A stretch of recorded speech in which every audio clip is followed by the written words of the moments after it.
50%, according to this NBC News survey. Mike, it's incredible that President Trump, even with all of the attacks on him, continues at this leadership position.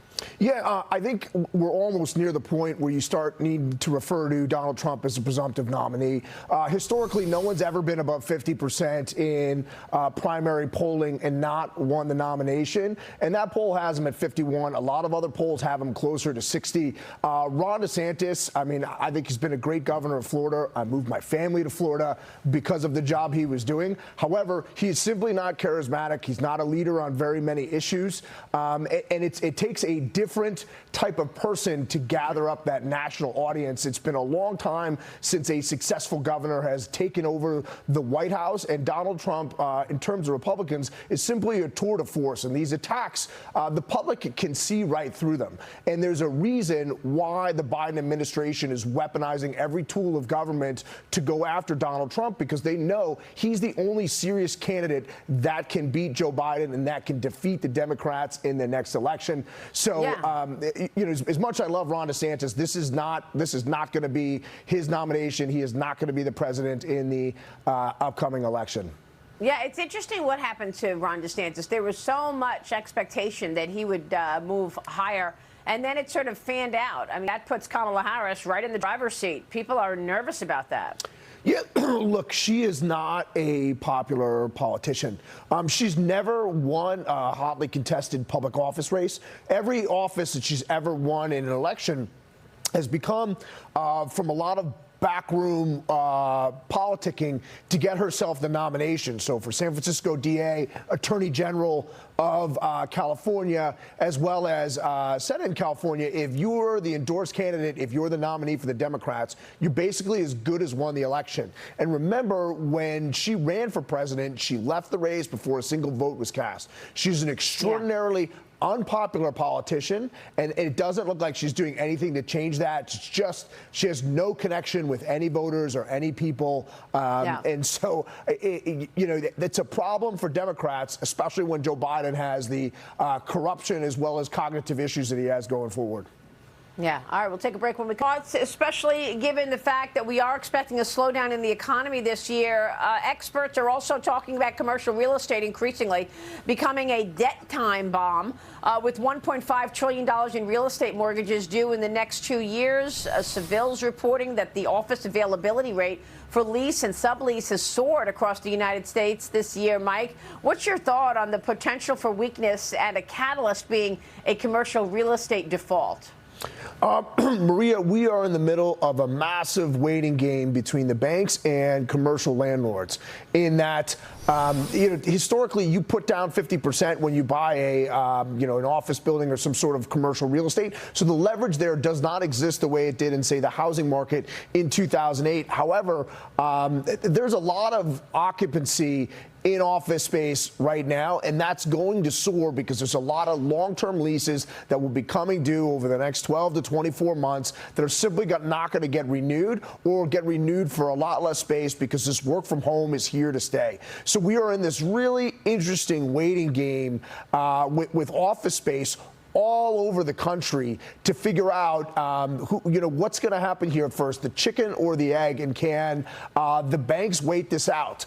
Because if you show up with an office space and you're looking to refinance a mortgage and you only have 50% occupancy, well, the value of your building is down substantially from where your last mortgage was. So are these landlords going to want to come up with more equity, or are they simply going to give the keys back the way we're starting to see in San Francisco and just abandoning what once were trophy properties? So it's a really precarious situation. And you combine that with the fact that we've seen a massive deposit flight from banks all over the country due to the interest rate situation. You're getting 0 or 1% in your checking account, while money markets are paying 4.5%, 5%. So that in itself has created an extraordinarily difficult situation for small and regional banks. And a lot of these commercial mortgages across the country are not from your money center banks, from your Chase, your Chase and JP Morgan, your Wells Fargo, your Bank of America. They're from regionals and small banks that are going to take it on the chin with a lot of these write-downs in these mortgages, or soon to be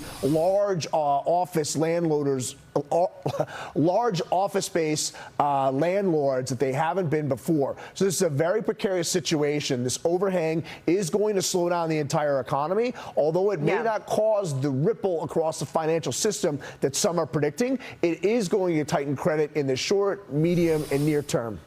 Well, we're going to hear from the Federal Reserve on the stress test results this week. We'll see if that impacts the larger banks more so. We realize that this is an important story for Russia, but I don't know how important it is for America. The point that I made over the weekend was that I'm sure the State Department wanted to ensure that all of their friends in the media led with this story as if it was having this huge impact on America to try to get the Hunter Biden story off the front page. They were effective in some places.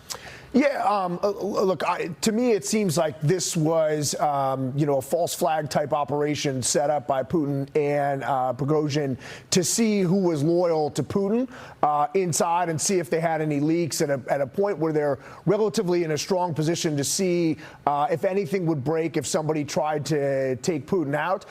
That didn't seem to be the case. And yes, it did prove how quickly and how stupid our national security reporters and, kind of from this administration are, thinking that declaring this was the end of Putin on Saturday morning only by the end of the day on Saturday to realize that was total and utter nonsense. But look, whether they're doing everything they can to cover up this IRS whistleblower testimony, whether it be holding back information on the submarine last week, on magnifying what's going on with the Wagner Group this weekend, anything they could do to keep it out of the national news. But look, this isn't going away, and just like Russiagate, every time you peel back a layer, it gets exponentially worse. Yeah, and they'll just keep trying to change the conversation. We'll take a break. When we come back, look, all of this is when all of these conversations that you're referring to is when Hunter had a really bad addiction problem. Obviously, he was doing crack cocaine. But even if you say he was on drugs, it doesn't matter. You're still accepting millions of dollars from foreign nationals. So he's trying to put this off on, oh, this guy's a drug addict and he had problems. So what? You accepted $17 million, according to Jason Smith, the chairman of the House Ways and Means Committee, from 2014 to 2019. Where's the money? And what did you do to accept that money, Mike? Well, Maria, by admitting that Hunter had a horrific drug problem while this was going on, it proves the point that Joe Biden was involved. Okay, if Hunter has a debilitating drug problem, how could he possibly be earning this money for legitimate business reasons? Right? If he's not exchanging favors from his father, directing U.S. policy and doing favors from the vice president's office, from the sitting vice president's office for whatever Ukraine or China or whatever policy that is, what could Hunter Biden possibly be doing for these companies while he has these debilitating drug problems? And you talk to the advocates for the Biden administration saying, hey, drug addiction affects everyone. Yes, it does. It touches every family.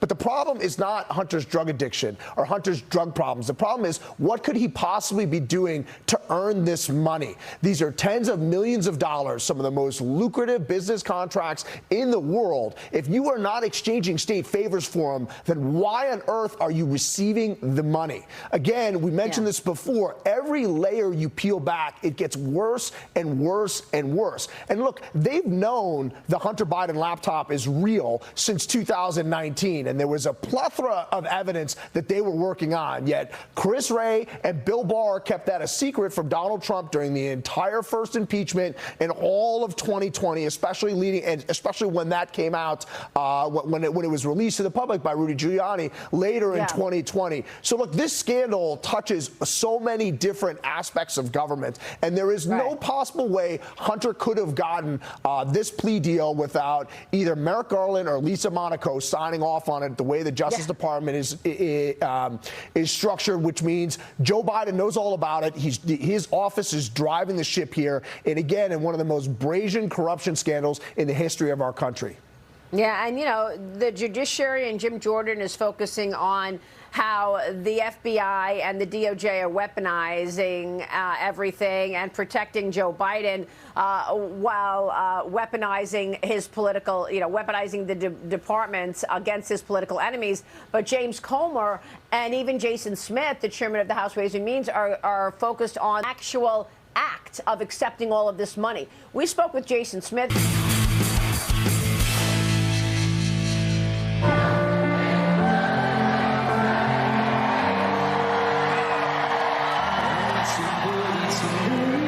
Somebody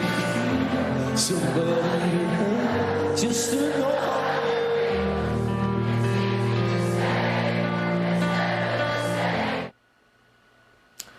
And this is the big buzz of the morning, an emotional moment during singer Louis Capaldi's concert over the weekend.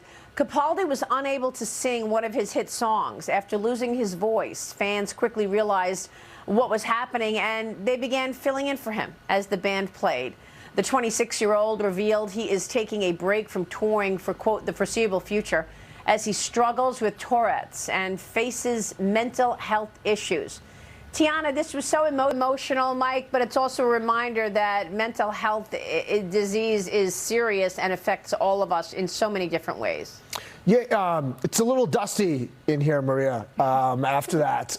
What amazing performance, and like just he's taking a break now, but what a thing to overcome and be such a wonderful artist.